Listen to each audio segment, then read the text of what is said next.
Hi అండి, మాకు దొరక్క తలకాయ దొరికింది, అందుకనే తీసుకొచ్చామన్నమాట. ఇటుపక్క నార్త్ సైడ్ మాత్రం తలకాయ తినరు, ఎందుకంటే వాళ్ళకి తలకాయలు అవి అలవాటు ఉండదు. అందుకని ఇటుపక్క మాకు కొంచెం తక్కువగానే అయితే సింపుల్గా నా పద్ధతిలో ఎలా చేయాలో చెప్పేస్తాను. ముందుగా కుక్కర్ తీసుకొని అందులో బిర్యానీ ఐటమ్స్ అన్నీ వేసుకోవాలి, అదే బిర్యానీ మసాలాలన్నీ. అవి కొంచెం ఫ్రై అయిన తర్వాత కొంచెం 2 ఉల్లిపాయలు చిన్నగా కట్ చేసుకుని ఉల్లిపాయలు బాగా ఫ్రై చేసుకొని, ఆ ఫ్రై అయిన తర్వాత కొంచెం అల్లం వెల్లుల్లి పేస్ట్ కూడా వేసుకొని అది కొంచెం ఫ్రై అయిన తర్వాత తలకాయ ముక్కలు కట్ చేసుకుని ముక్కలు ఉంటాయి కదా, అవి కూడా వేసుకొని ఉప్పు, కారము, పసుపు, చెంచా జీరా పౌడరు, 1 చెంచా ధనియా పౌడరు, గరం మసాలా, టమాటా వేసుకొని కొంచెం 5 మినిట్స్ పాటు ఫ్రై చేసుకోవాలి.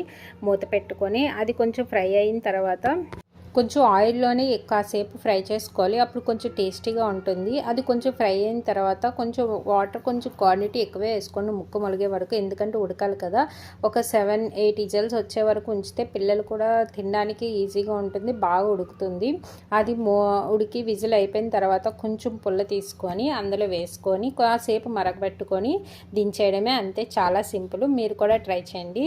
దీంతోపాటు మెదడు కూడా చిన్న తీసుకొచ్చారు, అందుకని పిల్లల కోసము మెదడు కూడా ఫ్రై చేద్దామనేసి చిన్న కళాయిలో 1 చెంచా ఆయిల్ వేసుకొని ఉప్పు, పసుపు, కారం, జీలకర్ర పొడి, ధనియాల పౌడర్ అన్నీ వేసుకొని స్టవ్ మీద పెట్టేశాను.